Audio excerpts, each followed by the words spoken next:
يقول إنكم تلقيتم صفعة من إسبانيا مرتين، مرة عندما دعمت مقترح المغرب بالحكم الذاتي للصحراء، ومرة جديدة أخيرة عندما رفضت أن تكون البوليساريو في القمة الأيبيرية الأمريكية. ما رأيك؟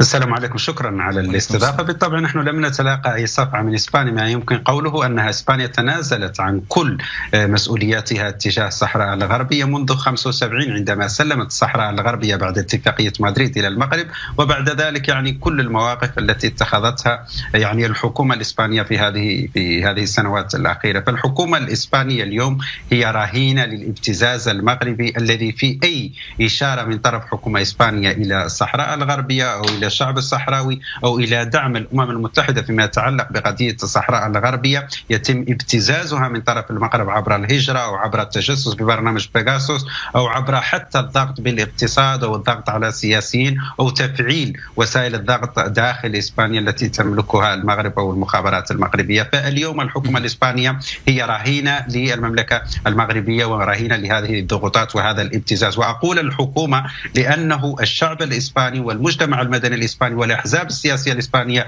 والبرلمان الإسباني ومجلس الشيوخ الإسباني رفضوا رفضا قاطعا هذا الدعم للحكومة الإسبانية للمغرب، وشددوا، والبرلمان خصوصا في 3 مرات متتالية شدد على دعمه للقضية الصحراوية ولجبهة البوليساريو ولكفاح الشعب الصحراوي. نعم، علما أن قضية التجسس حتى الآن بحسب ما قيل أوروبيا لا يوجد أي دليل أثبت هذا الكلام. دعنا نسمع رأي السيد سعيد. سيد سعيد، الآن يقول لك السيد الطالب إسبانيا هي مواقفها ليست ضد البوليساريو بل هي رهينة للابتزاز المغربي كما يقول، وهناك المؤسسات الإسبانية الأخرى السياسية التي ترفض الخطوات التي تقوم بها الحكومة التي تصب في صالح المغرب. هذا واحد. 2، مجرد اقتراح وترشيح البوليساريو لأن تكون عضو مراقب في هذه القمة وأن تحظى بمناصب في منابر دولية، ألا يعتبر إنجازا سياسيا ودبلوماسيا لها؟ مساء الخير بشار، مساء الخير صديقي علي، ورمضان مبارك. أعتقد بأن قول الطالب بأن المغرب إسبانيا رهينة للمغرب هذا قول مضحك ويثير، أنا أضحكني، لأنه كيف يعقل لمملكة أن تكون رهينة لمملكة ونعرف إسبانيا والتطور الذي عرفته إسبانيا، كيف يمكن لهذه الدولة أن تكون تحت ابتزاز المغرب؟ هذا كلام لا يقوله عاقل. ثم عندما نتحدث عن البوليساريو أنها حققت مكسبا، هي لا تحقق مكسبا، هي تحاول أن تستفز المغرب من خلال هذه السفريات. وأعتقد إبراهيم غالي بدل أن يذهب لاستخدام المساعدات للشعب الذي يموت جوعا وفقرا يبدد هذه المصاريف في السفريات والعنتريات حتى يقول بأنه يعمل لصالح الشعب الصحراوي. الشعب الصحراوي قائم بذاته في المملكة المغربية، له سيادة وله تحت دستور واحد ويعرف الحكم الذاتي، وسيأتي يوما يعلن عن انتهاء هذا النزاع. وبالتالي كان على إبراهيم غالي بدل أن يذهب إلى هذه، وأنا أسميها شطحات، إلى هذه الدول وأن يقول بأنه يستفز المغرب، أن يأتي بالمساعدات. وأنا أضحك، هل فعلا إبراهيم غالي ذهب إلى فنزويلا لكي يعمل اتفاقيات؟ هل فنزويلا تعمل اتفاقيات مع جبهة البوليساريو؟ هذا يعقل؟ هل يعقل أن فنزويلا في حاجة إلى البوليساريو؟ ماذا عند البوليساريو؟ ماذا في هذه الأرض؟ لا يوجد فيها الفقر وإلا الدمار وإلا الخيام البالية وناس يعيشون على المساعدات، سواء كانت من الجزائر أم الدول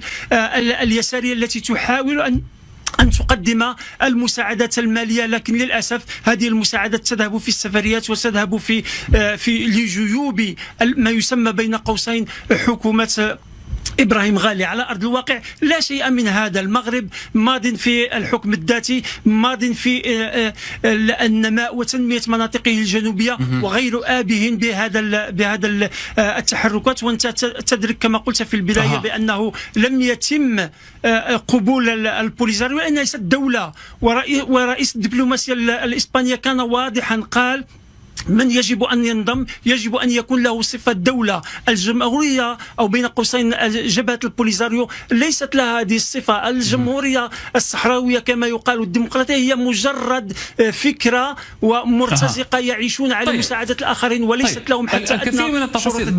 نعم، لأنك ذكرت الكثير من التفاصيل، دعنا نسمع رد السيد طالب. سيد الطالب، هذه ليست مكاسب دبلوماسية وإنما ابتزازات سياسية للمغرب كما يصفها السيد سعيد، ووصفها أيضا بالسفريات والعنتريات والشطحات التي لا تجلب المنفعة لا لشعبه ولا لتلك الشعوب، بمعنى أن هذه الاتفاقيات اتفاقيات وهمية.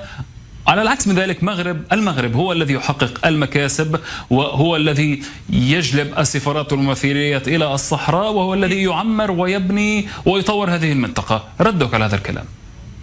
طبعا أريد أن أعقب بطريقة سريعة على ما قاله ولم أتوقف حتى عن هذا الموضوع. يقول أنه الرئيس الصحراوي في السفريات والعنتريات. الرئيس الصحراوي إذا بحثتم وإذا سألت أين يسكن الرئيس الصحراوي، وإذا طرحنا السؤال أين يسكن الرئيس الصحراوي، الرئيس الصحراوي يسكن في خيمته بين اللاجئين الصحراويين، يسكن جنب المرادية، يسكن في الجزائر مثل كل اللاجئين. ليس صحيحا. لكن إذا أردنا بدون مقاطعة من ليس صحيحا. طيب السيد سعيد سوف ترد عليه، لكن دعنا نسمع إجابته. سوف نعود المضمون وما الذي جلبه وما الذي استفاده هو وشعبه والدول الأخرى التي زارها. هل فعلا حقق مكاسب دبلوماسية؟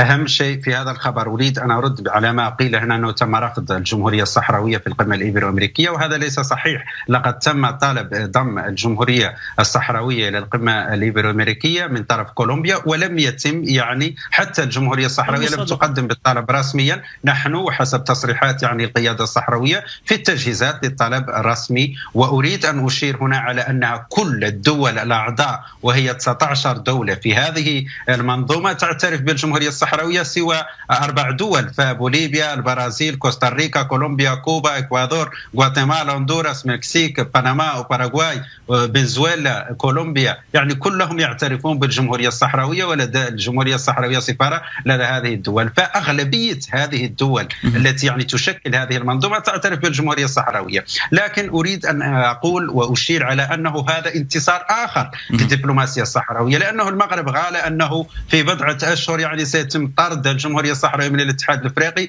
وما رأيناه هو العكس تماما، هو دعم من طرف الاتحاد الأفريقي والمنظومة الأفريقية للجمهورية الصحراوية. بل نرى أكثر من ذلك، نرى الدول في لاتين أمريكا تطالب بضم الجمهورية الصحراوية إلى هذه المنظومة الإيبرو-أمريكية.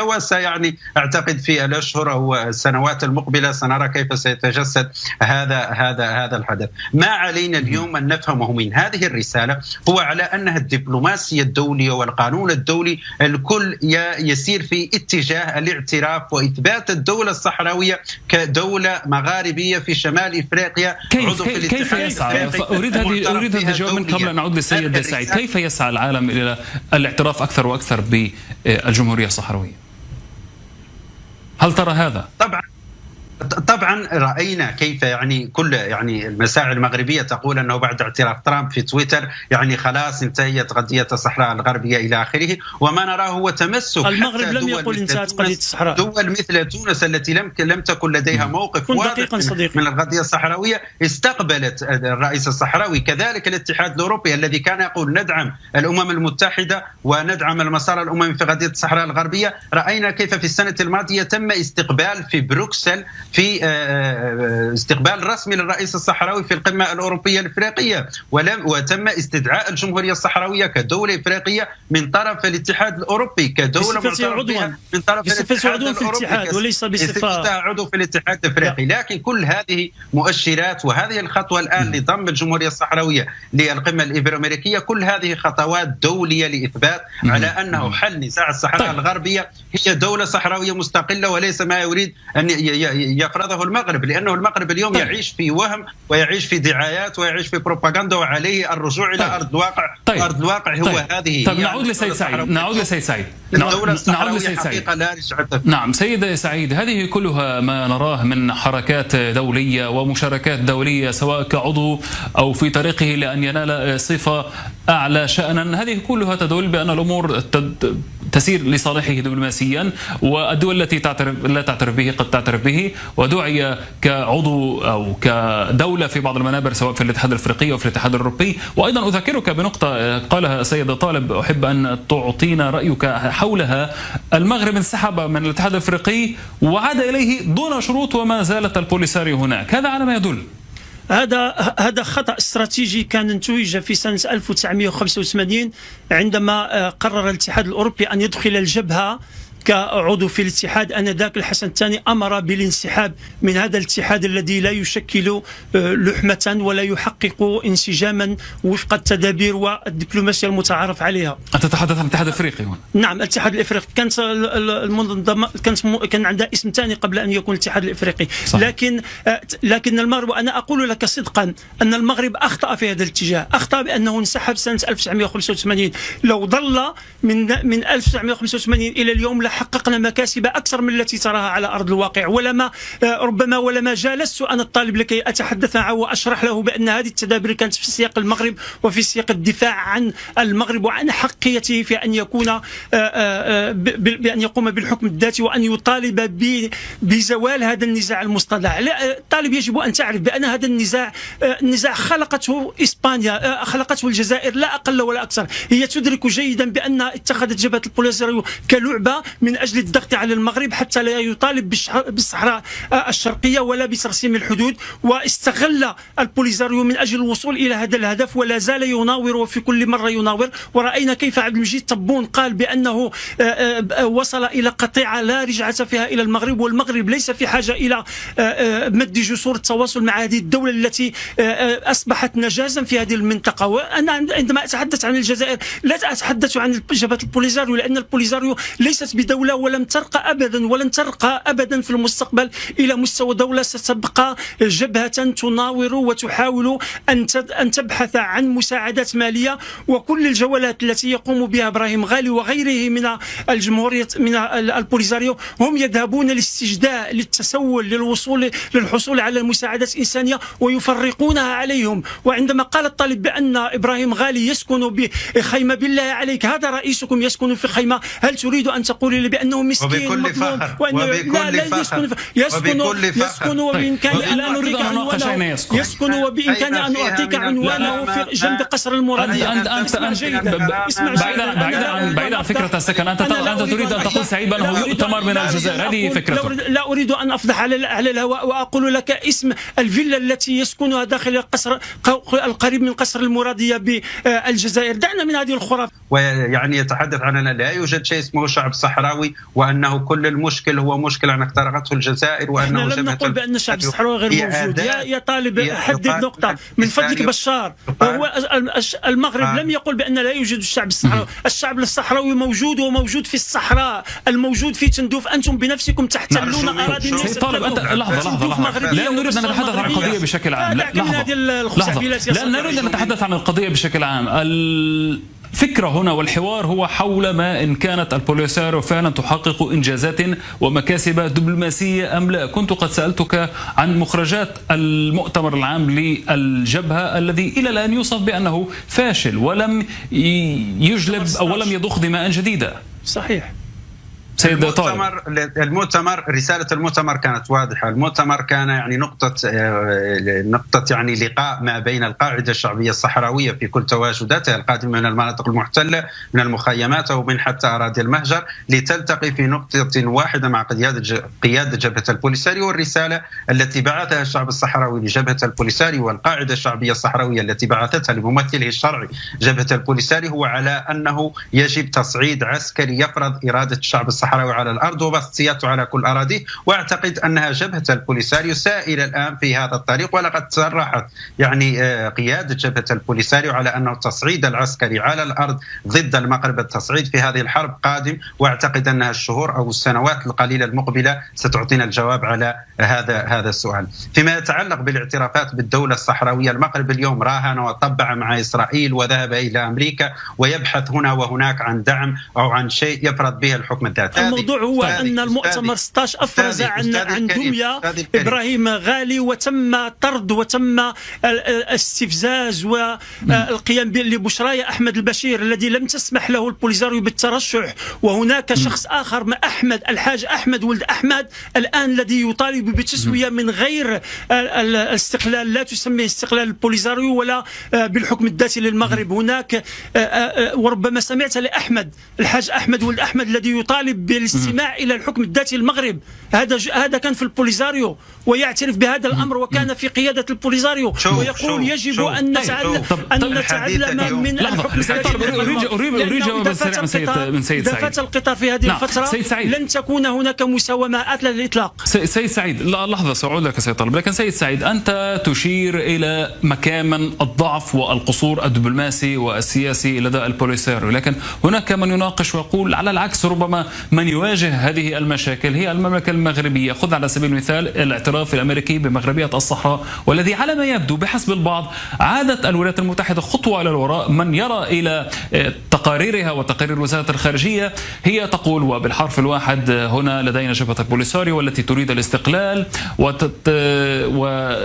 تدعم الولايات المتحدة جهود المبعوث الأممي، لا تقول نحن نعترف بأن هذه الصحراء المغربية بالفم الملآن. ما رأيك؟ دعنا نكون واضحين، لا نعزف على هذه المعزوفة القديمة، سواء اعترفت أمريكا أو لم تعترف أمريكا، سواء قال ترامب أو لم يقل ترامب، المغرب في صحرائه. وعندما يتحدثون عن استقلال البوليزاريو هم يتحدثون عن استقلال البوليزاريو من الجزائر وليس من المغرب. حتى دعني أقول لك يا بشار، ربما المنطقة أنا أعرفها جيدا، الأراضي التي يستولي عليها البوليزاريو هي أراضي مغربية تعود لقرون كان يحكمها المغرب، وهي ليست حتى بأراضي جزائرية. أنا أقول للبوليزاريو لو كانت لكم قليل الدم وجه قليلا من الحياة أن تعطوا الأرض لأهلها وأن تخرجوا من تندوف لأنها ليست بأراضيكم. أنتم تعيشوا على المساعدات، أنتم تعيدون على المساعدات وحتى الصحراء الغربية وبموريتانيا ليس كذلك. حتى ماذا عن سبتهم ليبيا؟ خلينا نمشي خطوة خطوة. سيأتي الوقت الذي يطالب المغرب بسبتهم ليبيا فقط نسمع كلامه، سوف أتي إليك. طالب سوف يأتي الوقت الذي سيطالب المغرب فيه بسبته ومليليا، لأن تحكم اتفاقية سبته ومليليا تحكم اتفاقية دبلوماسية. وعندما يأتي الوقت المغرب سيطالب برجوع سبته ومليليا والجزر الجعفرية وجزر الكناري القريبة في البحر الأبيض المتوسط. يا أخي الكريم أقول لك للمرة الألف بأنكم أنتم لستم دولة، أنتم جمهور، أنتم جبهة تحاول أن تجد لها موقع قدم. حتى رئيسكم إبراهيم غالي من أين يخرج؟ من تندوف يذهب إلى الجزائر، ومن الجزائر يخرج. أين لكم تجهيزات لكي تكون لكم دولة؟ ارجعوا إلى الحكم الذاتي، ستجدون فيه ما لم تجدوه حتى في الجزائر. لأن الجزائر تستغل الجبهة لبروباغندا معينة ولأجندة معينة فقط. وعندما ينتهي الوقت سوف تنتقم منكم الجزائر، لأنها تخاف من أن تضع يدها أو تلغي يدها من البوليزاريو وأن تنتفض ضدها في الجنوب.